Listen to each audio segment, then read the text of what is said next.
Oh yeah, definitely. Let's pull that volcano sponsorship. I like it.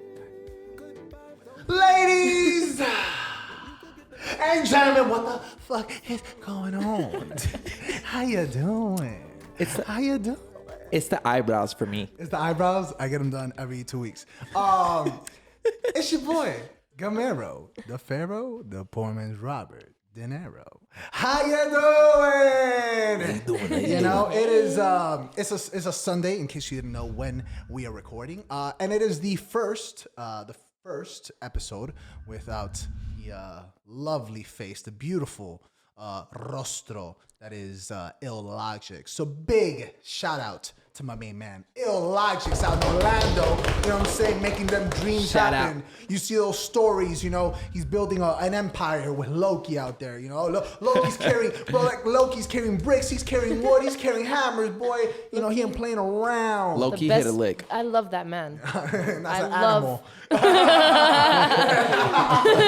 And speaking of, ladies and gentlemen, to my right hand side, you know what I'm saying? You see the jacket. You know what I'm saying? You see the top. You see the skirt, the multicolors. You know what I'm saying? She has the outfit on point. You know what I'm talking about? Ladies and gentlemen, you know, our very own, a very intellectual person, a person that's going to come, you know, give us her input, give us her opinions. You know, a beautiful person indeed. Ladies and gentlemen, inside and out. To my right hand side, we got the big O.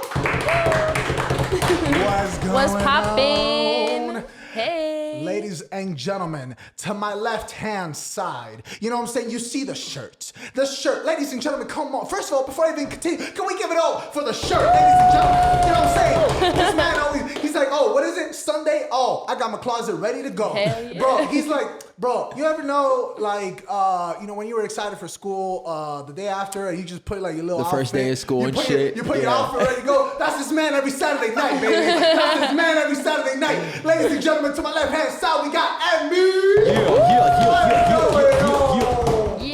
You know what I'm talking about. Ladies and gentlemen, you know what I'm talking about. The man that I'm about to, you know, speak about, this man, he touches male hair for a living. You know what I'm saying? This man, he'll get a patch of hair in your chest and he'll make a heart out of it. You know what I'm saying? This man right here, you see him on the camera, you know what I'm saying? You see the rulos on his hair, Messi behind him. Oh, it's so poetic. Ladies and gentlemen, the barber of Doral, ladies and gentlemen, that is Diego Miami Barber. What's going on? And ladies and gentlemen, I'm so very ecstatic, so very happy. Oh wow. To introduce the next man that is the guest for today. You've seen him before. You know what I'm saying? It's not a new face, because this man is an audio extraordinaire in every sense of the word. You know what I'm talking about? You know what I'm talking about? You need music. You need something to put in your ears that's gonna motivate you. You need something that's gonna, you know, you put that in your ear, all of a sudden, man, I maxed out at 50 pounds, all of a sudden I'm doing a 150-pound set. You know what I'm talking about? Because that gives me that fucking, that's like, you know, what's it called? Yeah. Motivation. That mother adrenaline, when, you know what I'm saying, when your cub is being taken from you. That's what this music does to you. Wow. Ladies and gentlemen, you know what I'm saying? A wordsmith extraordinaire. You know what I'm talking about? Ladies and gentlemen, to my left-hand side, we have Rayvyn on set. What up, y'all? What it is, man? What it is? There you go. I'm digging. Give him my fist bump, because I feel bad. Give him, just go. Go. Nice. No. You got it. The camera's got to catch it. The camera's got to catch it. I'm looking straight at the camera. You just hear him go pop. There you Yeah. go. You see it on the cameras. You know Come what on I'm saying? now, man. Rayvyn. What up, man?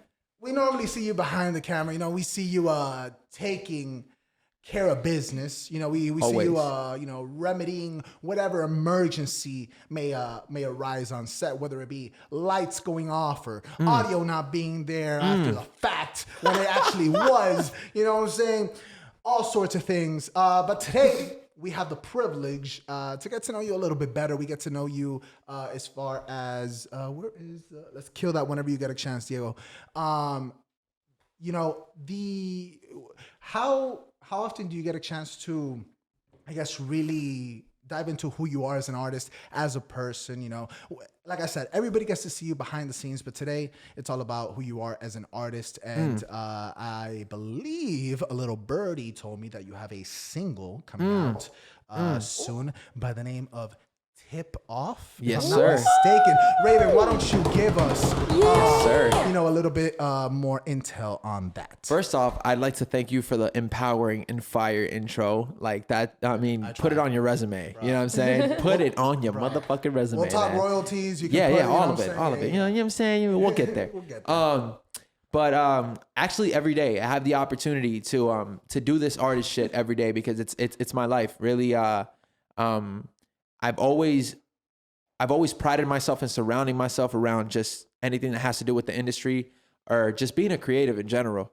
And I feel as though being an artist allowed me and enabled me to learn different hats that had to do with becoming an artist. You know, it's not just necessarily walking into a booth and spitting. And, you know, shout out to artists. You know, I'm not taking anything away from any other artist really. But you get a sense of empowerment, you know, you get a sense of taking pride of honing your whole craft. You know how have you guys ever heard of that saying, I'm a jack of all trades? Yeah. I personally consider myself a master of one and a jack of all others, you know, because if there's anything I do know is I don't know shit. I'm always going to be a student to the game, you know, and that's really what it is. So Tip Off, about Tip Off. Funny enough, this song has very deep rooted meanings to me. And even upon creation of it, it was surprising enough. So the backstory about the producer and how I met the producer, shout out to Deli Got Beats. Shout out. Deli Got Beats. So Delvon and myself, we linked up after my first interview in Sway in the Morning. At the time, Shout out Sway. Shout out Sway in the Morning. Shout out Shay I'm 45. saying, gang. Shout out Emi and Emi if you want to come on, we'll talk. Oh yeah, all day. So I was at the Sway interview, and Delvon was actually at the time the producer that was playing the beats for the freestyling section. And beforehand, even before the interview, we got to kind of chop it up and get to know each other a little more on a personal basis. And when Sway Calloway came upon and was giving us the intel of how the interview was going to go, he was admitting already right then and there, like that him and Delvon were actually cousins. And they knew that because they saw each other at a family cookout. You know what I'm saying? Wow. So when they saw each other at the family cookout, they're like, what the fuck? Wait, we're Small cousins? fucking world. Small world, right? What the fuck? Yeah, so crazy. That's some Hispanic family reunion. Yeah, man. And You're my it's cousin? right. Yeah. It's hilarious because you know during the interview they're talking about it live and everything, and I'm sitting there like, wow, this is a small fucking world, man. And so after the interview, I got his contact. We kept in contact, and he sends me this beat, and I don't know what it was about my brand or my creativity, but I felt the need to go through a direction of more so like slowing everything down and kind of just making it so that it's you and I sitting in a room and I'm speaking to you. Whether I'm speaking life to you or not, I'm telling you the truth. You know what I'm saying? And so upon hearing this beat, I don't know why, but I heard like a very strong Nipsey Hussle influence, you know, as far as flow, as far as cadence, as far as message delivery. And at the time when I received the beat, Nipsey had passed away like a month already by that time. So I'm like, you know what? I felt the need to do this. I'm going to do this. By the way, shout out Nipsey Hussle. He's a very, very, very huge influence upon the game and upon the West Coast. Shout out the West Coast. You guys always show love. I can't get enough with the shout outs. But anyways, to kind of cut the long story a little shorter, I made the song. I shoot it out to Delvon, and he hears it. And he's like, yo, man, I want to cop a flight, bro. I want to cop a flight to Miami. Maybe we lock into the studio for a week, a good 8 hours a day. And I'm like, you know what? I'm down for it. I'm all for it. So he takes a flight. He comes to the studio at Asylum Studios, Miami. Shout out Asylum Studios. Shout out Illogics. So he comes to the studio. We're sitting there, and I'm like, yeah, man, that Tip Off record, it's something else, right? And we're sitting and chopping it up. And he goes on to tell me, he's like, yeah, man, because I asked him on the beat stamp, the date showed that the beat was made in 2010. Keep that in mind now. It's 2019 when I received this beat and made the record and all that shit. And the beat was made in 2010. And I'm like, bro, how can you have such a old beat in your arsenal and it hasn't been sold yet. He's just like fine wine. Right, exactly. So I'm like, how? How? And he goes on to elaborate. He's like, well, man, I was actually shopping around this beat at the time in the West Coast, and I shot it out to Nipsey Hussle. And Nipsey wanted to use it. But for whatever reason, he never got to it. And I was left in shock. Like, that's when goosebumps in my fucking arms throughout my soul, man, like went through. I'm like, bro, that's so crazy because I had him in mind when I was listening to the beat. Wow. And it just goes to show you, like, even like we don't have to communicate. Like we could listen to a beat and be on the same frequency. And so that for me, that universal language is what I feel empowers me to do this shit on a daily basis. When you speak about sound and being able to listen to something and it resonating already. Correct. What was the process for you to be able to find your sound, in the sense of when you listen to a beat, if it falls under the genre or the category of maybe like a boom bap beat or a trap beat, at what point did you have the knowledge or the self-awareness to know, hey, for example, a boom bap beat would fit me better, or maybe a trap beat would fit me better, or maybe a reggaeton beat, or whatever the case. Yeah. Well, I feel as though it comes from the courage of and the balls and will to fail. That's where it comes from. You have to know where it is that you're succeeding more and you're failing more. It's kind of like working out. You want to work out the weakest muscle in order for you to advance and evolve into a different type of pocket. So there were a lot of nights and a lot of studio sessions lost in the sense of like, I spent all of my time investing into certain sounds, diving into different sounds. Because, I mean, at the end of the day, I'm always going to spread my message. But we do live in a society where attention spans are very, very short. So if I'm not catching you in the first 20, 10, 30 seconds of a song, then I've lost you completely, and that goes without saying with any genre. I knew for a fact boom bap was my pocket from the beginning because my influence came from New York. My influence came from the birthplace of hip hop. And being that I had such strong influences like Rakim, Eminem, Biggie, Big Pun, Fat Joe, that to me brewed a fucking beast that I was like, all right, cool. First pocket to learn, birthplace of hip hop. Learn it, live it, love it, attain it.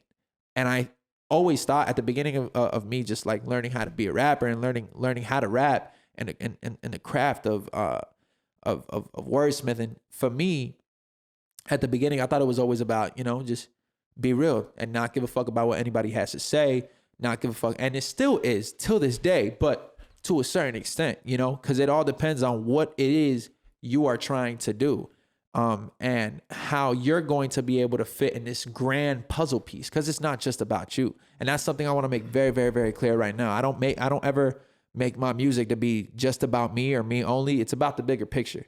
It's about what's going on in the world. It's about what the fuck we have at hand. Like 9 times out of 10, when you see a movie, like an incredible movie, I could mention a million incredible movies. I'm a movie guy. Like, Set It Off. You guys ever seen Set It Off? I haven't personally. Haven't personally? No, I don't think so. Okay, so let's go with Joker or whatever. Oh, go ahead. So Set It Off basically is about four black women in America living in the hood and how it is coming up in the hood. And 9 times out of 10, movies like that only give you 2 answers of how to get out the hood, either in jail or dead. And it's like, okay, you're giving me the problem, but where's my solution? You know what I'm saying? Like, where is my solution? And I feel like there needs to be more attention to detail when it comes to that type of shit. And people with big platforms, either they're missing out on it or they're aware of it and they're not worried about that. And that to me is a big problem, because it's not about us currently right now. It's about the youth. You got the next round, the next generation of kids who are going to run this world while you're old and incapable of running the world. Or maybe you are still capable, but nonetheless, you're not going to have a strong effect as the youth will. Mm-hmm. You know what I'm saying? So what are you going to do in order to influence the youth to know morally what's right and what's wrong? You know what I'm saying? Like, and it all starts with the heart, bro. And after that, the household. So you say that you don't necessarily make your music, just for you. You got to think outside the box. Correct. How how much would you say, as far as like, if, if you could give a percentage, or what do you feel is the adequate amount of when you divide your sound into what will get commercial play and what is artistically gratifying for you? That's a great question. Actually, it really depends on the task at hand, because you can hear one beat. I feel like everybody could tell 9 times out of 10 they'll hear a beat and they'll know it's like, okay, this is like for commercial use. Like, I know everybody and their mother's gonna listen to this on the fucking radio. Some club shit. Right, on some club shit. And then you'll also hear a beat that's like, I know I won't hear this in a club, but I bet I'll listen to it in the middle of the night, right before I'm about to go to bed. Some Tupac. On some, you know what I'm saying? Right, right. On your own time. And I feel like music that gets played on people on people's own time allows them to gratify that sound, be grateful for the sound, take it with them forever, and it grows like fine wine, like you said earlier. So, like, I mean, take a look at 50 Cent. We in the club released years ago, and it's still getting played till this day. Shawty in the club. You know what I'm saying? You know what I'm saying? You can find me in the club. By the Oh yeah, that's what it is. You know what I'm saying? Mommy. But again, this was released years ago. You know what I mean? Why is it still being played till this day? And it's because of quality over quantity. It's a motherfucking bop. It's about quality over quantity. Yeah. You know what I'm saying? So 50 Cent, I'm just using him as an example. At the task at hand, when he heard said beat and made that bop, now everybody and their mothers in there like bobbing their heads. Now let me ask you, when you think of those iconic songs, right, in the club, Get Low, Yin Yang Twins, you know what I'm saying? Facts. There's so many. Do you think, and it kind of comes in, fate kind of comes into play. Do you think for those iconic tracks that anybody else could have done it justice, or do you think it was just extremely? It was a divine fucking coincidence that artist got matched with that beat at that moment, and it was just that hit. Well, you see, right there, what you just did, I feel like that is the beauty of the song in itself, because we could sit here and speculate and be like, well, damn, I feel like if this artist would have been on this song, you know how crazy it would have been, or how much maybe the artist that's on the song currently is like, man, I don't think he bodied that. That's the fucking beauty of it, because you could tell in a room. We could sit here and play a record right now amongst all of us. We could sit here and play a record, and 9 times out of 10, the very first thing that shows is how you truly feel about the record, and you're gonna feel the energy in the room. You know what I'm saying? So like, going back to thinking about what artists of these iconic songs would have done it justice, would have not done it justice. First off, the song would not be iconic had it not been done justice for. You know what I'm saying? The record would not be iconic had it not done had justice not been done for. You know what I'm saying? But there are beats that when you hear them, you're like, this is already gonna be iconic. Yeah, exactly. When Timbaland played was it Dirt Off Your Shoulder to Jay-Z? Yes. Oh, come on now. God. And if for those of you guys who haven't seen that clip, it's a clip of Timbo and Jay-Z, and Jay-Z's kind of, playing the role of, like, you don't make beats, nigga. Like, you know what I'm saying? But getting him in his bag, where like Timbo's like, all right, got more heat coming right up. Boom. One of the beats that actually he played for Hove, funny enough, was Ludacris's the fucking Potion by Ludacris. Okay. He played that beat to Hove before Ludacris ever even did shit to it. And Hove was like, nah. This ain't like, but he knew for him, his style, what he wanted to say, what he had to say, how he was gonna say it, and for his audience, like, main number one priority too. Like, he knew that wasn't it. But Luda gets on that motherfucker, and it's raps. How often do you have those experiences with producers or something where they play something and you just like, ugh? Well, every day, every fucking day. Just like you're gonna have that one beat, that one record that's gonna make you be like, oh shit! Like, just yesterday, funny enough, I was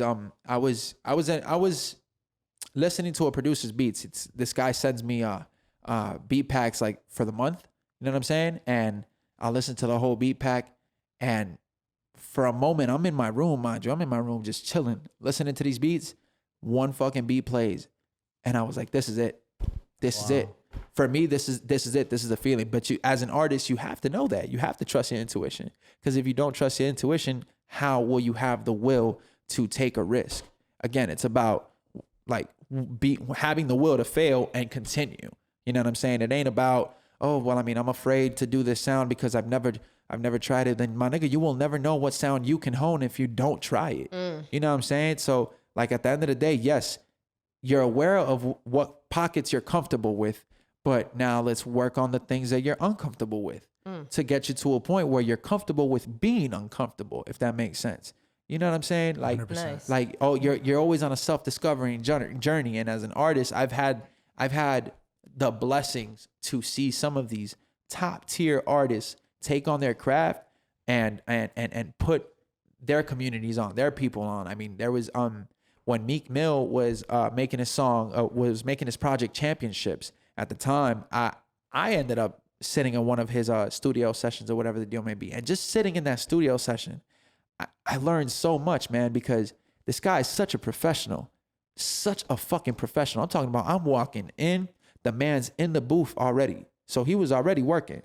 I walk in, he's already working. His peoples are all out there. I'm introducing myself. Hey, how you doing, Rayvyn? This is back in 2018, mind you. Hey, how you doing, Rayvyn? Nice to meet you. Nice to meet you. Shout out 2018. Shout out 2018. Shout out Vaughn Smith. Shout out Dream Chasers. All Good of them. year, good year. TBT, Compared to 2020, TBT. shit. Yeah, it's for a fucking fact. But anyways, I'm introducing myself, and I'm waiting for Meek to come out of the booth. But that thought kind of like, I dismissed that thought as soon as I saw him working, because he didn't have the engineer trying to guide him. No, fuck that. Everybody knew the role he was playing, and everybody knew to give him the space to play that role, because he's Meek Mill, bro. He done did it all already. You know what I'm saying? Like, he done did it all. So for me, I'm like, damn. The biggest thing that I took from that was, now every time I step into the booth, I don't care how far you think I've made it. I know I'm already there. I believe, and I know that I'm already there. Why? I'm playing this role. I'm playing two roles in one. I'm recording myself, mixing myself, mastering myself, and I'm spitting. You know what I'm saying? And I'm giving you the content, and I'm coming up creatively with everything that has to do with my record, because it's my fucking record. You know what I'm saying? But He's like the Spider-Man meme. yo, it's like, oh, got you. I got you. Who's the engineer? Who's the rapper? Right. But in a sense, like, fuck that. In the purest of sense, I love that shit. That's some shit that I love. I take pride into, because, man, I have full fucking control. Fuck yeah. I have full fucking control. So as far as me being in the booth goes and creating a record goes, yo, you're not fucking with me. Like, How important do you feel it is to be able to, like you said, be what was the term you used? A master of a master of one and a jack of other a crafts. jack of all other crafts. How important do you feel it is that early on you devoted the time to be able to learn those side endeavors, engineering or whatever, mastering, as opposed to just being an artist that can go in and be a phenomenal rapper, but that's all you can go Right, in, that's all you can you get. can go in the booth, but you can after that you sit back and you get on your phone and the engineer is kind of doing his thing for the rest of the session. I feel as though it is the most important thing to devote that time, especially early on, because if not, like, think about it. Nowadays, the game isn't how it was before. You gotta like every day that passes us, we have to stick out more and more like a sore fucking thumb. We have to. So how in the entertainment business, how am I going to be able to stick out like a sore thumb to the point where everything that I have to offer, people are going to want it, and they're going to want it undeniably, All right, cool. So I don't trust anybody with my sound more than myself. So I'm going to fucking learn this shit myself. Again, shout out to Asylum Studios, Miami, because over there is when I started interning, and I learned the Pro Tools program in the first 3 fucking months. And I'm still learning to this day, like, as far as like new plugins, new ways of EQing, new ways of compressing. Shout out to all my engineers who understand those terms. Shout out. Because that went straight over my head. Yeah, no. I'm learning some like, oh, yes, feel it. word did I I know? recognize that one. Yeah, Tell me. I feel it. But yeah, man. And so for me, at least knowing how I am and how my mental is, and how Rayvyn's ego kind of gets at Rayvyn, because I bully myself into doing certain things, yo. Like, it was the most important fucking step, man. Like, I know for a fact shout out to Brian Tanner, by the way. And this is the reason why I'm going to say it, right? Because when I first recorded my first song ever, like a legit song, and having an engineer there that I paid for and all of that shit, it was with Brian Tanner. And he gave me an incredible experience. Shout out Brian. That's a beautiful Yo. man right there. Brian Inside and Tanner's out, you know a what I'm cool saying? guy. Like, beautiful, beautiful man. Yes, definitely. He gave me an incredible experience. And for me, I took that experience and I was like, yo, man, you could be the greatest. You could be the greatest, but no matter what, I'm not gonna trust you like I trust me. You know, so I had to take the time, devote the time to sit in some of these guys' sessions, learn how they work, and create a fucking lane for myself. Create a work process, a workflow for myself. Now I'm at a point where it's like, I'll engineer myself with the fucking keyboard inside the booth, the mouse right next to me, headphones in, I'm hitting play, I have a TV screen in front of me, and I'm rocking. Everybody else is outside the booth doing their own fucking thing. And I'll mainly advise people to kind of keep the volume low. Just so, one, I don't want you to hear the whole fucking thing yet. And two, I don't want the fucking music blasting in the speakers to seep into the mic or whatever. But nonetheless, I'm there, and I'm all for it. Like, the curiosity sparked with Brian Tanner. Had it not been for Brian Tanner, had it not been for him and for Asylum, had it not been for my curiosity, first and foremost, I wouldn't have had the hunger that I have now and that I will forever have. And that like, it gets tough as an artist too, like with your hunger and all of that and motivation, because you kind of like, as a perfectionist, you're constantly picking at yourself. So sometimes when you pick at yourself too hard, you kind of discourage yourself, you know, and it's not the way that it should be, you know. But 9 times out of 10, when you're picking at yourself like really, really hard to a point where you're like, yo, my nigga, like, you know, you can do this shit. Why aren't you doing it? So fucking deliver. You know what I'm saying? And yeah, man, it gets there, but it'll never eat me alive, at least, because shit, I thrive off that. Like, that's hell yeah. So my you shit. engineer the whole step through then? So like you handle your own vocals. Yep. You handle the way it mixes into the music. Yes, sir. You do Yes, the sir. final project, everything? Everything. I do it all. So like, but that process, it's a fun process. So the only thing that you outsource is the Jesus. producing. Basically, and even then, it won't be outsourced. Like, I'll receive stems, the instrumental all individualized, like each sound separate. I'll receive the stems, and once I import those stems in, now I'm controlling the progression of the record and what sounds are going to be in specific parts and spots. But is there a producer in particular that you enjoy working with, that you enjoy their sound, you enjoy what they make? Oh or my do you fucking God. Or do you kind of just always try to change it up every time?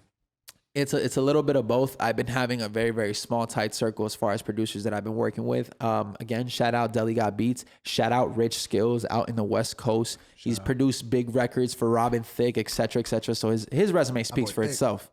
You know, shout out Rich Skills. Shout out Made by 22. He's actually from down here. He's up right now, up on the North Coast of the U.S. He's playing baseball. Shout out to him. He's given me the opportunity to kind of help not only evolve his sound, but help me evolve the way I go about approaching things. You know, so it's mainly what I look for when it comes to a producer-artist relationship. It's more so about like, how much are you willing to not only teach, but learn? Most importantly, learn before teaching. And I don't associate myself as a teacher or none of that shit, because I want to try to avoid as much as I can to be known as a teacher before a student. You know what I'm saying? I'm a student of the game first and foremost. You know, like I said, if there's anything I know is I don't know shit. Well, there was one thing that really stuck with me, because I know you say student of the game a lot, but there was one time that you told me, and I think it resonated with me a little bit more. You said you were a student of life, and I think I'm so sorry. I don't want to interrupt, but I feel so bad right now. Go ahead. No, you're good. Yeah. You need to step out for a second. Yeah. So, you know, I definitely, you know, it was one thing that definitely stuck with me and resonated with me. Student of life. Was that you called yourself a student of life, because anybody, you know, not anybody, but you know, a lot of people can be a student of the game because you got already a lot invested in it. Right. You're already in love with it. But if you're a student of life, you're just trying to better yourself. You know what I'm saying? So talk to me a little bit. You know, how does you know, you trying to better yourself as a whole come into play into your sound? Oh man. And has your sound through the transformation, your personal transformation? How has it changed throughout the years? Well, the point of me, first and foremost, the point of me kind of saying about saying being a student of life, it's really more so how I correlate the way I operate myself around the music industry, implementing that with everything else in my life.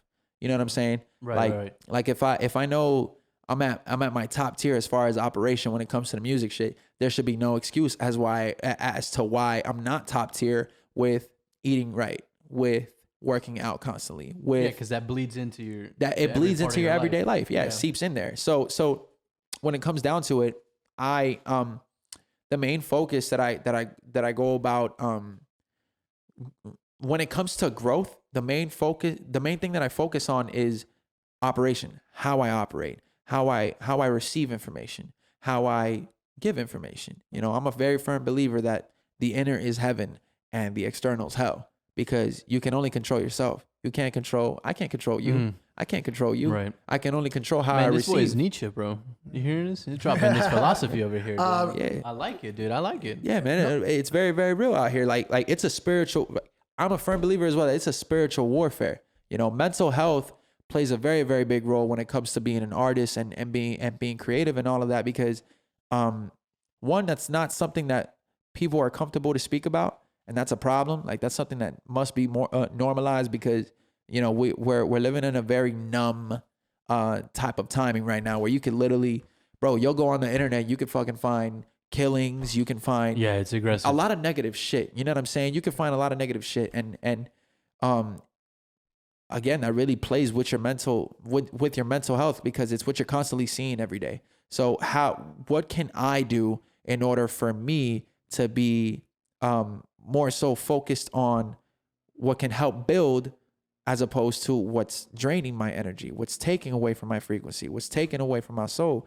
And that main thing is filtering, man. You gotta filter yourself, surround yourself around the correct shit. Why would I it's like, it's kind of like a lot of artists nowadays, you know, they'll kind of make up a song that really isn't the truth as far as the correlation between them and the record. Like, oh yeah, I've killed X, Y, Oh Z. yeah, where they like I shoot a play a motherfucker in his character. face because I don't. Yeah. First off, You went to private school. yeah, Like, not even. But even that, it's the fucking idea of like, first off, motherfucker, you're not cool. You're not cool for pulling the trigger. Like back in the motherfucking day, shit was settled with the Dukes. Like hell I yeah, could respect hell you a yeah. lot more often if you're willing to shoot the one with me, as Scrap, opposed baby, to let's shoot scrap. the fucking pistol. You're not cool. You're corny as shit. You don't get no street credit. That's one. Hell yeah. Two, the idea of Diego. you literally not living this type of lifestyle, but you're willing to talk about it like you know so much of it. You're a sham. You're a con, because you get into a look at this man. Right Yeah, here. they Look at play this this. guy. They play this kind of You're, character. you're describing there. Diego to a T. Yo, but Yeah. you become a fucking sham. You become a big hypocrite, because now, say that record that you made lies on blows the fuck up. Say that record blows up, and it blows up fast. Now, my nigga, you're famous as shit. You have 3 interviews lined up. One of them that has to do with your lyrics, the other one that has to do with the creation of the song, and the other one that has to do with your life. So Well, that's kind of similar to what happened to Paul Wall with Miss New saying? Booty. Yes. And then they can't. His yearbook picture, he's like, he looked like a nerd, you know, Yeah. like. And Yeah, then bro, it's- everybody described. He's like, no, like he was not. He's like he was like Dungeons and Dragons bro, nerd, like. you know what I'm saying? Miss So New Paul Booty, my Wall? ass. Yeah. For real? my Yeah, it was God. all in that. Bro, but But I mean, again- he's a cool guy though. Again, now Those girls, though. I guarantee you, if that situation were to happen in today's age, it would have been accepted. It would have been, because right now it's For normal. sure. For a fucking fact, Paul Wall would still be big. If it, Hell yeah, dude. Although he's still big, but Paul Wall would be a lot bigger and still living in relevancy because of today's society, bro. Like a lot of shit gets accepted that really should not be accepted. For whatever exchange and dialogue and exchange in core beliefs, I don't give a fuck. If I personally feel like some shit is corny, as a man, I'm gonna tell you, yo, this shit is corny. I don't respect it, and I'm not for it. What do you think of this whole thing of the face tattoos, the fucking the lean, you know, all this fucking. All right. So my main thing, first off, is like I feel personally like I've had a constant battle with overdose. and not in the sense of like I overdose. No, it's not really that. It's just more so like I've lost a lot of my homies to overdose. I've lost a lot of my homies to overdose of Molly or heroin or whatever the deal may be. And every time that I lose one, it's always been the same thought process. Like, what could I have done something to change the way that man operated? Could I have done something to change the way that man thought? Yeah, it always goes goes back to you. You know what I'm saying? And for me, being that I felt as though for a big portion of my life I've had this constant battle, I pride myself into letting people know, like, first off, you're not alone. Second off, you can always talk to somebody. And even if you felt like you can't talk to nobody, if you can't feel like you can't talk to nobody, it just means you don't feel heard. And maybe a lot more people need to have a lot more empathy towards things in order for people to be heard. Sometimes, like, an argument can be completely fucking avoided if you just sit there and let the person marinate in his feelings, marinate in his thoughts, marinate and express themselves. Like, I could be mad at you one day, right? For whatever fucking reason you did. And in that same day, I'll let them know, hey, listen, man, I just feel as though this and that, you know what I'm saying? Whatever it is. That person who is listening has one of two choices. They can sit there and listen to understand or listen to respond. 10 times out of 10, you're going to tell what that person's doing by the way he replies and when he replies. So going back to this whole lean shit and this whole, drug era rap, drug era rap. That's a good name for it. That's a good name for it. One, I don't condone it. Two, I don't see much respect in it. Like, I understand, you're choosing to drink lean to numb pain or whatever the deal may be. But literally, let's listen to what I just said, the word choosing. You're making that choice consciously. You know what I'm saying? And on a personal level, I don't like the sound, but that's neither here nor there. Yeah. Again, that's neither here or there because you may not like it, but the next fucking kid likes it. It's subjective. You know what I'm saying? It's Right, very, very subjective, dog. So, like, going back to it, bro, it's not something that I respect or condone. And it's something that I pride myself to really be, to really educate, really, yo. Like, it's because it all comes from ignorance. It all comes from lack of knowledge. It all comes from lack of knowledge, whether it's lack of knowledge of self or the outside world. Again, inner is heaven, external is hell. So I'm not gonna let something that's external fuck with my inner peace. Because if I do that, then I lose my shit. And in the process of losing my shit, I'm giving that external thing power over me. The fuck? Emi, it's a tightrope to walk on. But if you had a situation where a buddy of yours, you could tell, was getting into, that sort of thing, getting into, it's not weed, it's not a beer, it's something a little bit more serious. Are you the type of, he's a grown ass man, he's going to handle it himself, or, hey, listen, I might have to talk to him, do something about it? I think it depends, right? It depends because I'm assuming this is a reasonably close friend. So it just depends how each person handles it. I'm a very internal person. I don't tell people my problems until I've come up with a solution. And then I'll be like, yeah, so this shit's been going on for the last few months or whatever. Yeah. But I'm already handling my business. I like to handle my shit by myself. So for me, if someone approaches me, I'd probably be like, that thank you or whatever. But, I'm going through my shit kind of a thing. But if it's a buddy of yours. Yeah, if it's a friend of mine, I mean, sometimes people go through some swings where, they just need to, like you said, like, you need to numb some shit real quick for a little bit. But then when you see that start being exceeded, definitely got to step in, dude. You definitely got to at least let them know, hey, I know something weird's going on. Right. Whenever you're ready, whenever you're on a come down, you got my number, dude. You let me know. And then if it keeps going, dude, at some point, just existing in their environment, you become an enabler. Yeah. So at some point, unfortunately, sometimes you just need to walk away. Yeah. Yeah. I feel that's one choice. That's one choice. Because again, we don't, as going back to the idea of like a close friend of yours, you don't have to limit yourself. You know what I'm saying? Right. If that's a close buddy of yours. Right. That's what I'm saying. It depends how close you are. Exactly. Because if we just kind of know each other, I'm not going to be like, yo, get the fuck out of it. I'm not going to smack you around because that's crossing a line. Right. That you don't. Deeper, I understand that completely. Right. But like one choice, again, you can not involve yourself in that, because depending on how you've given him advice or given him kind of guidance to be like away from it and create better habits, you could, that's prime time choice.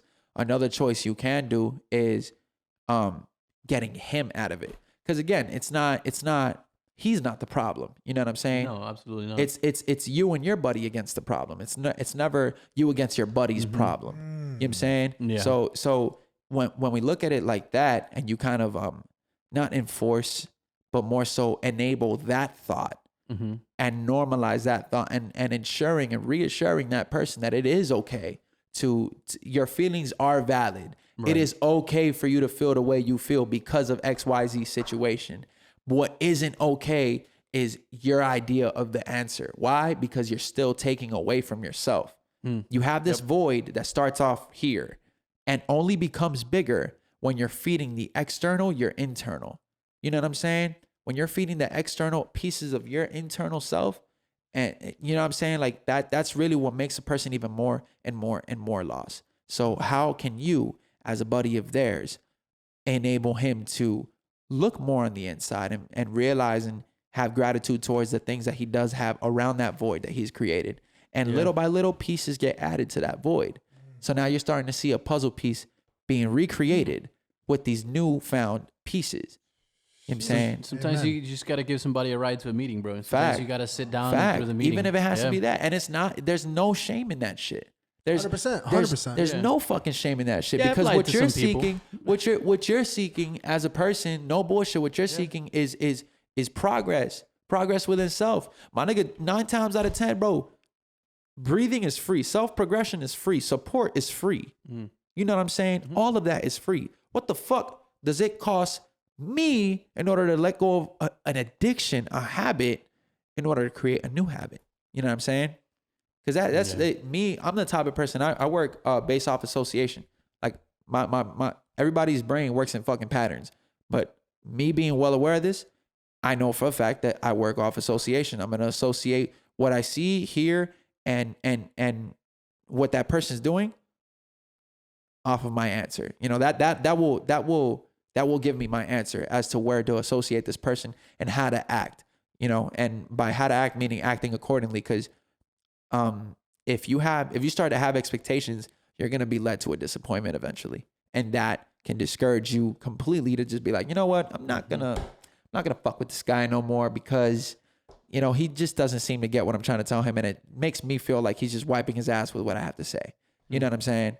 Speaking of, like, I guess discouraging moments, why don't you talk to? Have there been any moments in your career where you know you felt maybe a little bit discouraged by the way that some things played out? Have you ever, and hopefully not, did you ever contemplate, you know, hanging up the mic, if you will? Or, Yes. You know. Yes, I have. Talk Funny to me. enough. Talk to me. When I first arrived to New York, that first month, It was rough. that first month I spent at homeless. I was living living under an overpass, and it was a peak of winter. I moved over there December 1st of 2017. December 1st of 2017. So that's Frío de peak winter right pija, there. dude. Frío de, pero bien hijo de puta. Like, freezing my balls off. Dude. I'm from Miami, never seen snow. Yeah, and we don't do well in snow. So that should tell you I don't have the proper attire. I'm not ready for it. No. You know what I'm saying? I go up there, and I'm going up there under the convincing idea that I'm going to have a spot to stay at. I'm going to be good because of who I was speaking to at the time, or whatever the deal may be. And turns out, everything that person said, it was a complete opposite of how it played out. You know what I'm saying? So it was discouraging for me because, you know, I'm sitting under this overpass, and I'm thinking to myself, like, damn, is this all it? You know what I mean? Everything that I gave up, you know, everything that I dreamt for, every piece of ambition and motive that I had to come out here is not happening. So is this it? You know what I mean? And that very day was the first time that I fell asleep under that overpass. And I remember waking up, and I was I was sick as shit. I borderline almost had pneumonia, you know, and I went to go to the hospital. Went to the hospital. The hospital called my parents back at home in Miami, and, you know, they were notifying him, hey, look, we brought your son in. He has level 3 bronchitis or some shit like that.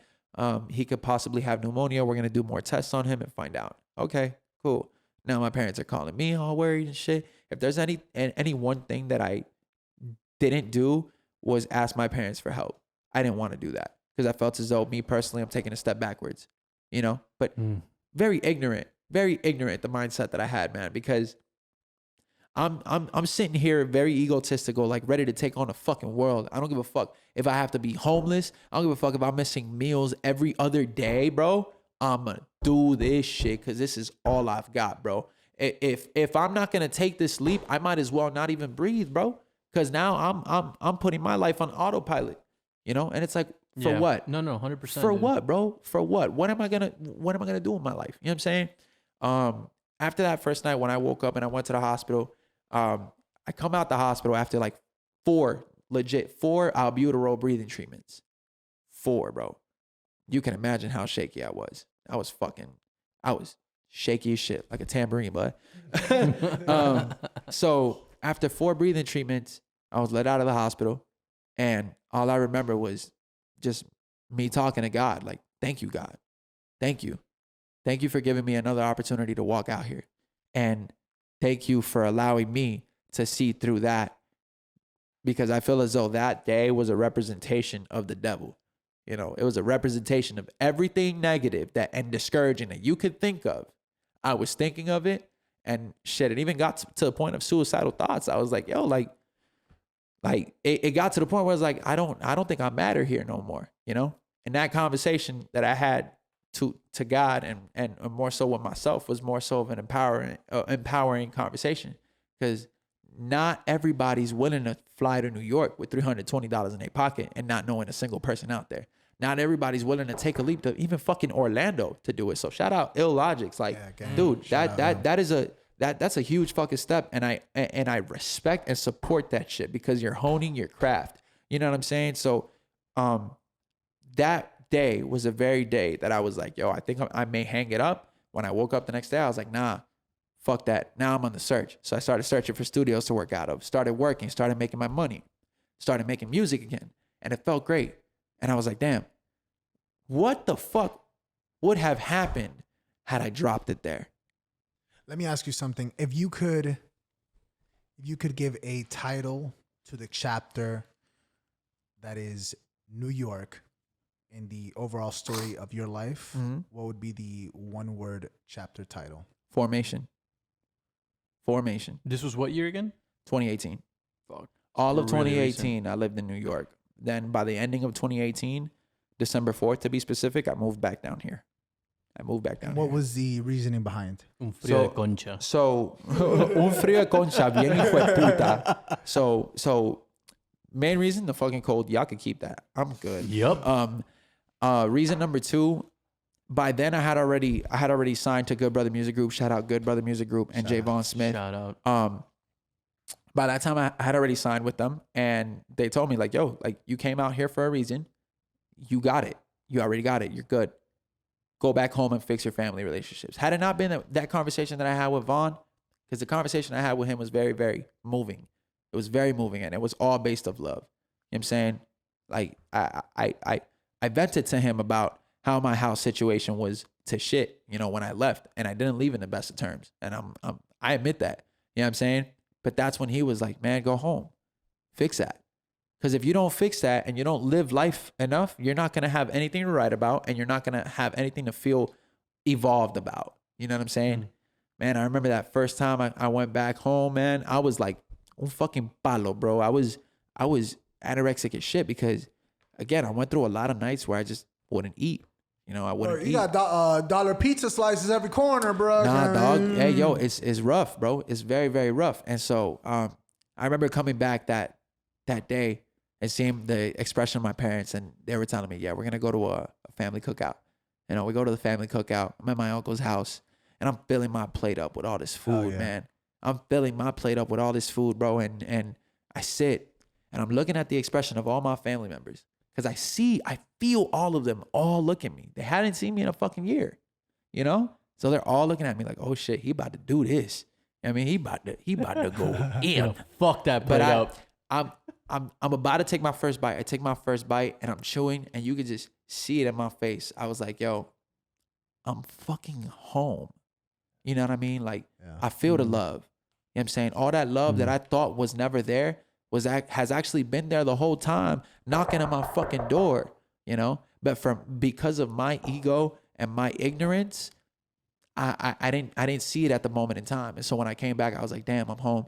And, you know, like my grandmother, she was sitting there watching me eat the food, crying, bro, like literally crying, because she had heard about all the stories and trials and tribulations I had to go through up there by my fucking self. And again, I'm not going to ask for help. I wasn't going to ask for help because I had something to prove, you know what I'm saying, to myself above all. I had something to prove to myself. So I said, fuck it. Yeah, I'm going to do it.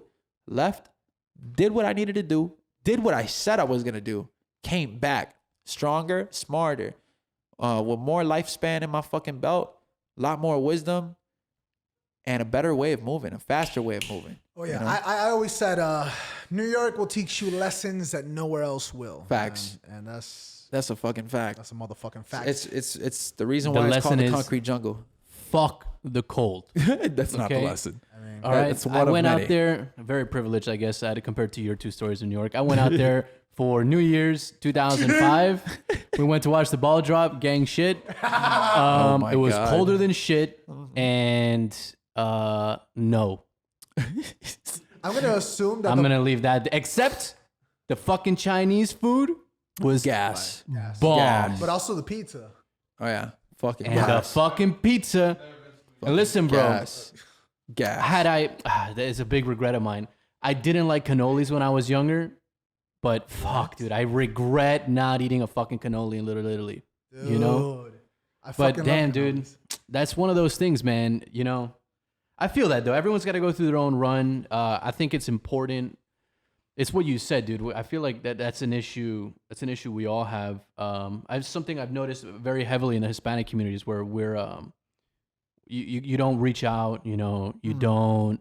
It's like a very machismo thing, I guess, if you want to call it. Yeah, A definitely. very outdated notion of weakness. If you ask for help, it's weakness. Yeah. You know, or taking a step back, or you know, it's one of those. It's really dumb, but it is what it is. I think it is important though for everyone at some point to tread some water.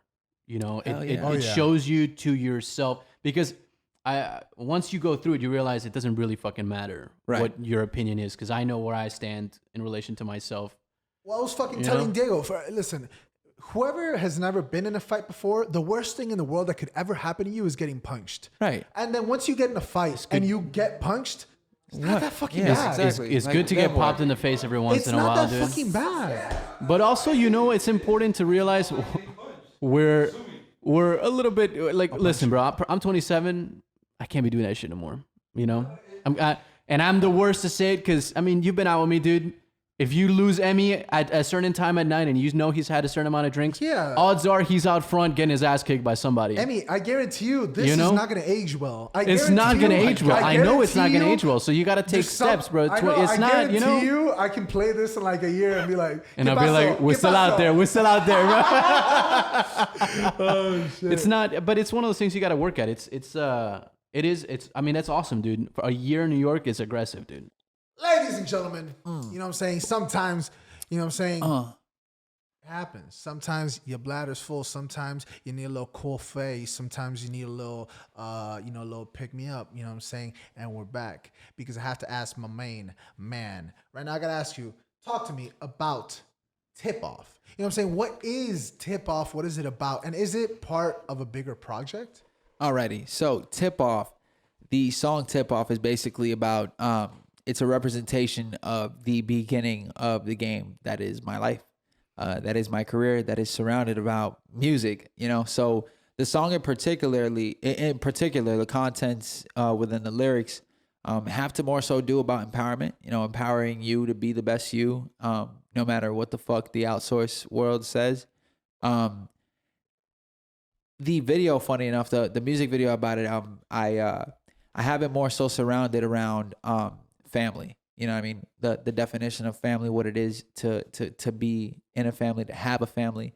And that I did it in honor of my grandfather, God rest his soul, Carlos Charlie Sin Sangre. Bless. R.I.P. Yes, sir. So Now, the question of, is this part of a bigger project? Well, I don't want to give too much away, but I don't want to say yes and I don't want to say no, but I definitely want to say yes. This motherfucker has got me intrigued now. I like that marketing technique he just used. What do you know? Maybe October 9th you get a tip off. Maybe a month after you get another fucking song. Maybe you get a project before. I don't fucking know. I leave it up for speculation. I'll tell you what, though, you better be paying attention, toots. Gotta be paying attention, you know what I'm saying? And ladies and gentlemen, if you follow us, if you listen to us, if you watch us every single week, we have a couple segments. Yes, we do. On the show. Yes. One of them by the name of movie reviews. You know what I'm saying? Of the week. And I actually have a series for you guys to check out, which I am mid visual endeavor. And that is on Netflix. It's actually a show by the name of Challenger, The Final Flight. I've heard of the show. So good. So it's about the Challenger. Is that the one that came down when we were, in elementary No, that was school? in 2000 something. This one was in the 80s. Yeah. With the first, because so the Challenger, the teachers, I think, right? So it was the first time that a non-astronaut was going to go into outer space, and it was going to be a teacher. It was also the first African American astronaut and the first Asian American astronaut as well. Because prior to this, it had been pretty much all white people. Yeah. And so NASA was trying to, broaden their horizons. Yeah. Both literally and figuratively. And so that's how they brought in, all these people. One of which was just a teacher. She didn't have any sort of formal, astronaut training. And actually, to promote, space exploration, to promote NASA, they were trying to become more popular. Right. And so the next step after sending a teacher was actually send a kid to space. Fuck. And it was gonna be cool as it was fuck, gonna though. be the kid from fucking A Christmas Story, A Christmas Tale, what's it called? The blonde kid with the glasses? Yeah, the one that did Little Vampire. Yeah. I know what you're talking about. He was gonna be the fucking kid. Oh, that'd have been Mind you. fucking Do cool. you imagine being a fucking Bro, kid flying in space? That's what'd that's you a do dream this summer? come I true. went to motherfucking space. Boy, I saw you from the moon, boy. Fuck you, Bro, man. first of all, he's gonna get all the girls for the rest of his K through 12 career. Second off, he can't even have a day. Like, you ever had that one moment in elementary school in class where like the teacher asks you, what do you want to be when you grow up? Spaceman. Yeah. I already went there. Sorry. Been there, done that. Next. Been there, done that. Scratch it off the bucket list. Yeah. Fuck yeah. So he was gonna be, obviously, it was scrapped given the explosion. But I'm telling you guys, 5 out of 5 stars. Damn. Challenger, The Final Flight. Fuck with that. Phenomenal. It's like a I think I'm gonna- docuseries? Docuseries. I believe it's like 6 episodes, something like that. Interesting. Great. I'm telling you, it was. It's really it's sad what happened, obviously. Yeah. But just to get a behind the scenes peek into everything that went on behind it, some could even say that the laziness or the malfeasance of some of the workers there was what caused the demise. A lot of people are basically pretty much just saying that the cause of the actual explosion are because the O-rings of the exhaust tubes that are attached to the shuttle outside, the ones that drop, those had been corrosed beforehand, and they basically burnt through, and they only had 2 O-rings that connected each cylinder part, and if both of them were to get burned through, and this was known beforehand while they were conducting tests. So definitely Listen, laziness. they're like, listen, if both of the O-rings are burnt through, it is 100% Going to fail. that the shuttle will explode. Yep. And this was known. This was sent multiple Jesus times. fuck. And the O-rings, through multiple tests, had been failing. But the way that they're portraying this is like there was a big fuck up. Yeah, I mean, clearly, see, that's the fucking thing. All right, if you're willing, let me just say this, right? Shout out the gate. Fuck that. you work at a space shuttle. You're building a fucking spaceship. You're going to send it to space through all of our planet's orbits. Okay? All right? It's a big fucking deal. It's not like I'm going to Costco. All right? I'm going to the moon. And you know for a fact, it's been said before, like you said, it's been said before that if this shit gets burned through, everything will explode. And you're still like, okay, where we go? Yeah. You're bugging. You're fucking bugging. You're bugging. Another fucked up part was that they were kind of like, so the person that was the winner of the flight, or whoever was chosen, they had to, there was a large pool. I think it was like 700, and they had to go through training and all this. Yeah. And they kept, they basically came down to one at one point. They kind of sold it as they kind of sold it as it's an airline. Yeah. Like you want a trip to space, neglecting the fact of all the risks that the rest of the astronauts were perfectly aware of. Yeah. Like they were kind of like, you're going to Hawaii. Not telling her like, by the way, you also have to learn how to be a pilot to go to Hawaii. Yeah. So, that type Jesus, of thing. that's Where it's like they crazy, only dude. give you what you're gonna bite for, and they give you all the details after when you're there in the fucking spaceship and they're counting down. Yeah. They're like, by the way, chances of survival are like 7%. Here's a fucking handbook. It's about like this thick, from the fucking desk to it's this thick. Here's a handbook. It is Bluetooth, so you can connect your. Enjoy. And also for our listeners, again, we have another segment every week, and that is the quest for the truth. The quest for the truth. You know what I'm talking about? And I will pick a card from this here deck, and I will ask everybody their opinion on this here question. Yes. Let's get it, man. Hey, yo, my man's shuffling game right now is on fleek, bro. Put that they nigga already in got the different Vegas. colors, so I don't want to fuck them up too much. Put that nigga in Vegas. Look what at I'm this. talking Right? about. You see those fucking fingers, bro? The Seminoles need you, bro. They need you in that hard rock. Ooh, this is a go. Bro, I don't like it already. I plead the fifth. Shit. I plead the fucking fifth. All right. Ladies and gentlemen. Ladies and gentlemen, I like it. oh yeah, the quest. I feel like for I'm in the movie truth. theaters in the 90s when they were pushing a movie. That's Right. exactly that In an voice, action dude. thriller comedy movie. Yeah, dude, that's yeah. awesome as fuck.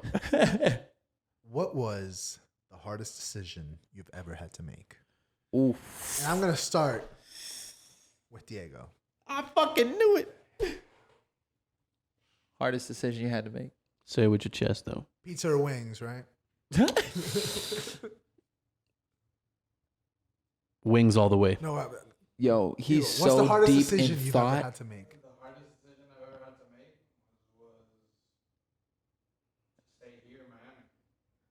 Staying here in Miami. Stay here. Jesus Christ.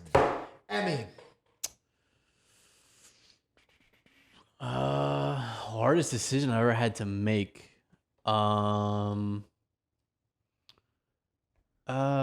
I guess leaving Texas probably. Damn. Just getting out of the rut. Cause I was in college, I had failed out already, and I was just there, partying, bro. Floating. Yeah, dude, just fucking, doing all sorts of extracurricular activities. That extra credit. The way Yeah. he That fucking extra worded credit, that. baby. Yeah, Making choices for the day, and you just get in a rut. You just get in this cycle of comfort, and continuing to make those choices. Yeah, and you just had to be. I'm fucked, dude. I was 23, so at some point I had to get out of it. Otherwise you're just Right. a fucking 30-year-old guy. What was like, party! Yeah. What was the catalyst that made you? Um. Was there a Well, I failed out. That was one for sure. And then I got in this accident that I did not cause. That fucking old fucking lady. So that was like a sobering moment right there. Yeah, because it wasn't even with my car. I had already totaled my car. Oh yeah, no, that wasn't it. wasn't my His car. own car Yeah. wasn't it. Red So fucked up. yeah, I totaled my car, taking my boy Sean and Eric. We went for Sean's 21st.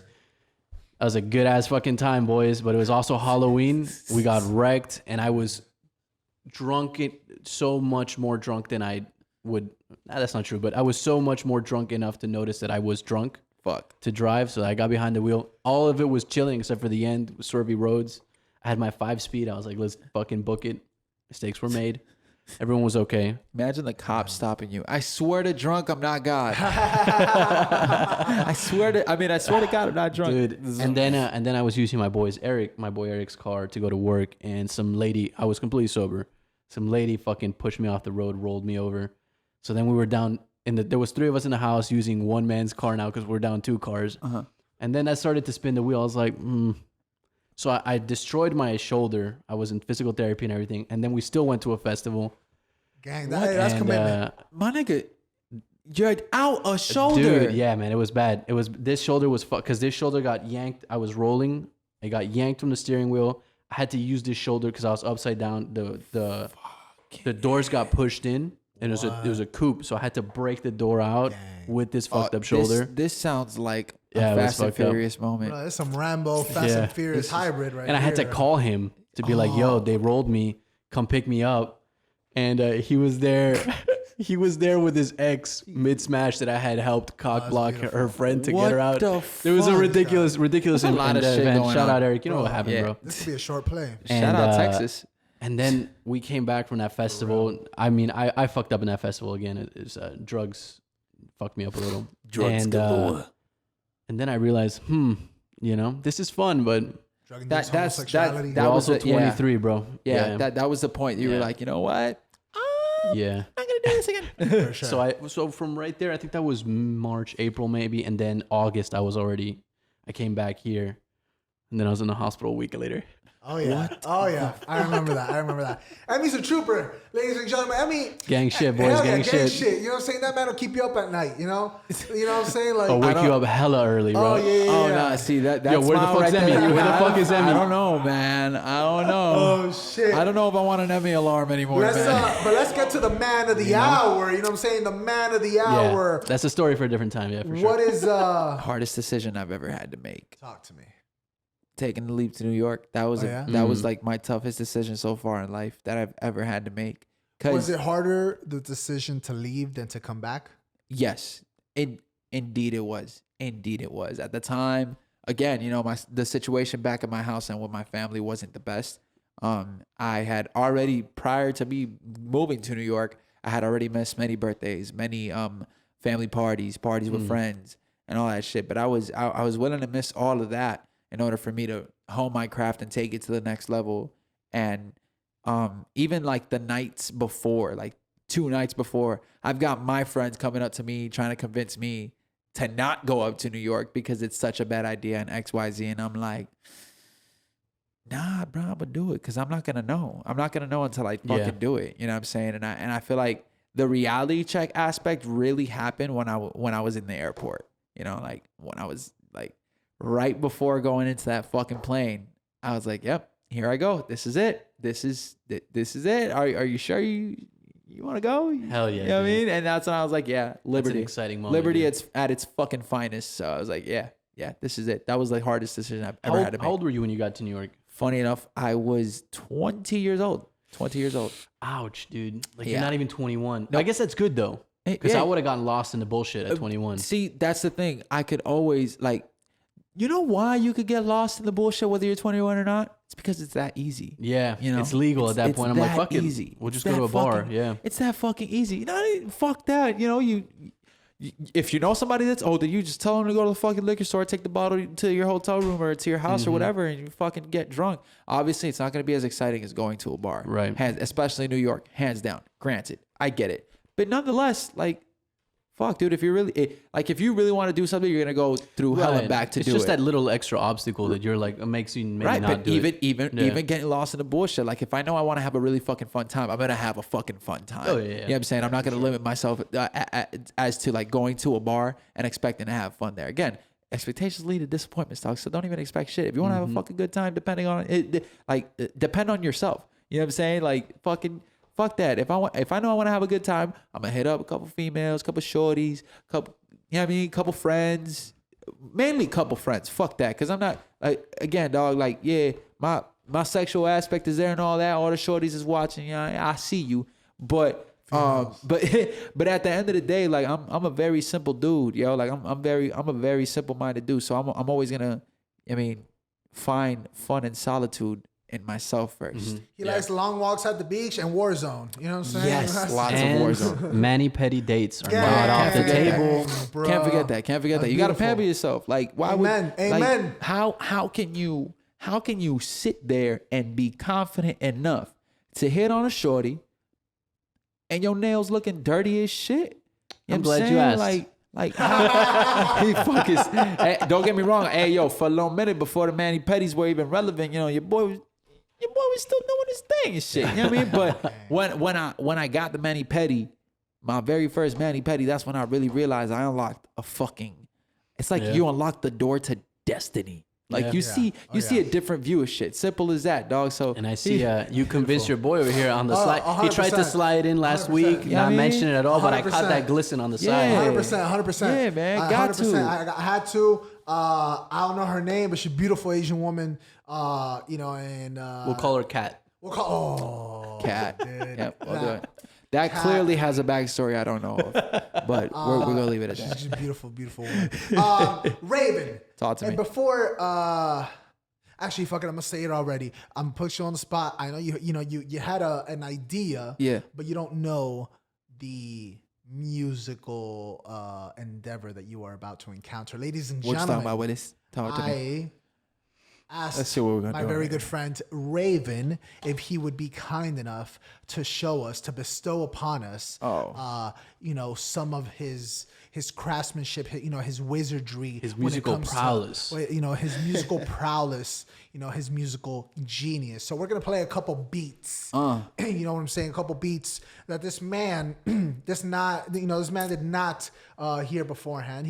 We actually kicked him out the studio for like 5 minutes. Yeah, we did. Yeah, we did. They were brainstorming Yeah, beats yeah. and shit. I'm here like, I'll chop anything up. Yeah. I'm gonna unmute this, move the thing. If I want to cut at any point, just kind of mute it and go to the next one, right? Correct. And then do the same process for the next one. I don't need to cut it. I don't need to like. No. You just hit the mute on that track, Good. and then that second beat. All right. Yeah, So let's get this yeah man. popping. Yeah, man. We popping here. You know what I'm saying, slime. Oh man. Let's see what's I tell you what, I'm excited. I'm excited. Hell yeah. because, I'm excited too, man. I'm excited. I'm excited to see if it works. I feel like I'm part of it here. Like, yo, turn that shit up real quick. What? Yeah, check. You know what I'm saying? Yeah. All right. Shit's about to go in. All right, Mom there you go. spaghetti. I cannot even with this guy. Can you hear it? Let me see. Knees weak.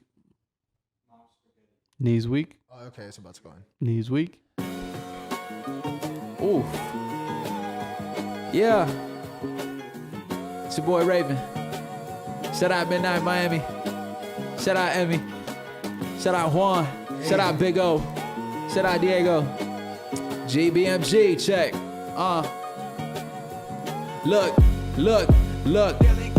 If I go real, I'm a gorilla. Ape shit on the mic now. It tells me go kill him. Cold spitter, the dope dealer. Tried the product, now he shook. That's the type of effect it cause when I spit some bars with no hook. I leave the hook for the fishes on the road to the riches. I was told that I fell off and cut, but I put the stitches. Let that motherfucker heal, my eyes sealed. Then I get to sharpen in the pen, watch the souls feel. Lots of you lay it like onions, nigga, I don't peel. Subtle rock the mic, either one's a dope deal. Either way, that rapping shit, I love that. I'm spitting words like Tommy guns, and I ain't talking Rugrats. The violence, I'm above that, but simply getting deeper in my phase. A focus is his face off, and I am Nicolas Cage. Put my pen to the page, cause lately I've been feeling like I dropped the ball some days. But this a different day, ask myself on a daily why be patient when you got the tools. Now I'm the doctor, motherfucker, ain't no one to lose. The only L's that take a lessons are the ones my girl rolls. Ain't this life a blessing? But shit, I'm always stressing, cause I beat myself up more than Ike beat Tina. I see dreams up, my big cleanup. I'm 4-0 with the series, nigga, I can sweep ya. 2020 with the vision, clearly I can see ya. And if y'all gon' try and rap, little nigga, pull your pants up. Strictly made from the pressure, I'm the diamond standard. Going Edgar Allan Poe with my rapping stanzas. Nicotines is getting smoked, they're inhaling cancer. Check, now everybody's like, who knew? The kid would snap hard on beats from YouTube. If I can make a nigga, then you can too. Toucan Sam ain't programmed for no Fruit Loops. My weekend jams will be gathered gathering all my blues clues, spend it all in the cool booth whenever my mind was cuckoo. I be sipping some yoo-hoo for a buzz, add some OJ, then you get a Breakfast Club on some different shit. New thoughts and a new twist in this music. I'll bust out like twin clips in an M16, like R. Kelly's Wet Dreams, motherfucker. You see, man shouldn't disrespect the father with the rubber. That means use protection. If you go hard like erections, then I'm like a Viagra on steroids and ejecting. Check. I'm in my bag right now. Yeah. Look. Check. I let him know there's no escape. Shit, I was hungry, so I put the fucking eat in the grate. Needless to say, I'm very potent. I have no other opponents except me and my cojones. My destiny, I have owned it. It's gonna take a force that is unstoppable to stop me. It's gonna be a while for anybody to top me. Best believe my destiny is yet to be fully consumed. Like a trailer, nigga. My movie is coming soon. That's a good night, a good morning, and an afternoon. I'm a student of the game, but I'ma take him back to school. Act the fool, then you're fucked. When I spit, you gon' hush. I shit on the hand you dealt with. That's a royal flush. Don't let it go over your head like an insane in the membrane maintained, but I'll explain. I was just going easy cause I was next to TP. Now I'm about to blow like I'm throwing up some chia seeds.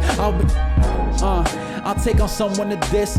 Going off the top and I'm popping off of the shit. Second beat in the list. When am I gon' list? Double XL, fuck that, I'm way past that shit. I'm a senior, you're a freshman. I'm a student of the game, waiting to the fucking college route. What am I gon' say? Going insane in the membrane, but I'm feeling like I'm Gohan when I'm gonna go hard, goddamn.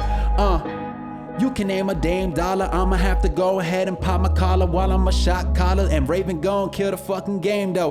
Fucking man, I have to gain it like I gain pesos. Oh shit, now that's the weight of the rhyme. I'm just trying to see if I can go up, wait for your time. I spoke to guy, he told me to go back to the rhymes. So I stayed fucking scribbling shit. But I stay fucking scribbling shit. Y'all stay mumbling, tumbling. Fuck it, the tweet shit ain't mumbling. But y'all rumble on the rap. I'ma spit the facts. Fuck it, man, I'm way past that. As I look at maps, I'm thinking of the destination I'm about to be in. Cannon pointing at me, but I am just freeing. Like a freestyle, fuck it, I'ma go wild. Juan Gamero, the fucking poor man's Robert De Niro. How? When his mind was so rich, I had Emi across from me. He's getting Emmy, Grammys and shit. But fucking man, the gram ain't shit. Cause you can look at the social media, but you ain't look at this in real life. Fuck it, man, I'ma have to spike like Spike Lee. Do the right thing, but I'm rightfully gotta get this position. I'm so ignition, I'm duty bounded to be in this game. What the fuck is your position, nigga? Golly, we got the last one about to pop off. Oh yeah, this is a lot more calm. Yeah. Yeah. The dream about your musical creation is creating people getting motivated into being this absolute thing that y'all seen. A little Puerto Rican seeking to fucking get the beats in. Damn, I'm hearing all the horns and these sounds. I'm thinking about the fucking rhymes and I'm gon' spit it right now. It took a little time to overthink. I overthought it, then I thought, what the fuck I'm gon' do with an extra number thought? Ooh, yeah, numero uno. Gotta get soon, but really consumed by the fucking rhymes in the booth. I remember nights I would just sleep in the booth, thinking about my damn career, like what I'm gon' do. I see the stickers on the table and I'm feeling so wild. Midnight in Miami, if you ain't get the time, got it now. Tune in Thursday, every single platform, but really I'ma have to get it now with this rap form. So I'm an MC, true to the fucking art, not new to it, cause I'm really tryna be new to it, like I'm see-through. Get it? Cause I see through your chest, see through the soul, and see how people get so vexed. Complex is gon' have to get me in the interview. Thinking about tip off, how it's gonna be coming soon, October 9th. Tune in if you didn't know. Tune into this podcast. Yeah, welcome to the show. That's Rayvyn. It don't end. When I was a fucking rapper known as Relentless, got it tatted on my left bicep, cause I just lift up the problems and I get them out of here. Yeah, home run. Now they call me Derek Jeter, but I'm really gonna have to beat it like Michael Jackson, a beat up. I don't know, man, I'm just having fun. Fucking people do it for the funds, man, they so numb. Why would you take a walk up in the park and then go to the damn bank to get your money out when You should enjoy the walk up to the park, but fuck it, I'ma have to point it out like I am shooting darts, and that's a bullseye for your ass. More than 10 points, you can add that, and that's a fact. Oh man, beautiful scalp that I seen to my right. Fuck it, that's like seeing the new Kim Kardashian ass shining in glass. Fuck it, man.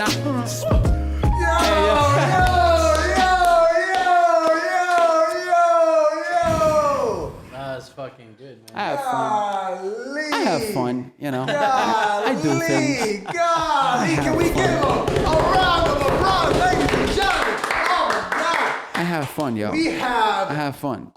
And when I say, when I stress these introductions, ladies and gentlemen, it is not an exaggeration.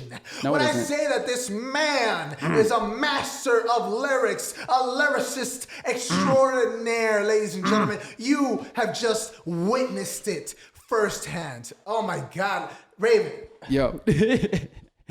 Any questions? He's like, class is dismissed. Any questions? That was phenomenal, and the fact that just for the people that are like, was he rapping on top of the dome or those pre-writtens? That man understand. Midnight, talk about my damn scalp. Come on! Oh my God! Talk about the stickers. Bro. Talk about the midnight. Oh my God, Emi, I'm out of words. I Yeah, don't dude, even know. that off the cuff, bro.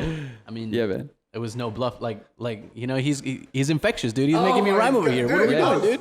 I was a dancing buffoon. I was a dancing buffoon. I was a dancing fool. I just have fun, man. I just have fun. And honestly, thank you guys, by the way, for having me here. Yes, dude. Thank you for It's- coming, yo. Dude, again, I have fun, man. I noticed, it's, you know what I feed off of? Making you guys react. You know what I'm saying? Like that's what when I see Diego in the back, like, oh, what the fuck did he just say? He knows who Big Pun is? What? Whoa. Yeah, but really, like, I feed off that type of energy, and I feel like, again, that's what MCing is about, bro. Like, can you, like, this is the image that I constantly had in my head before I really like took my flight to New York. Like, picture this: you're in New York, you're in the Bronx, in the middle of the street. It's about 9, 10 in the morning. Fuck that. It's like 11, 12 in the afternoon. Everybody's on lunch break. All right. Now you buy a food truck on some 8 Mile shit. Like, you guys seen 8 Mile. You know what I'm saying? Absolutely. Everybody's on their Exhibit lunch and break. yeah. And now niggas is about to spit.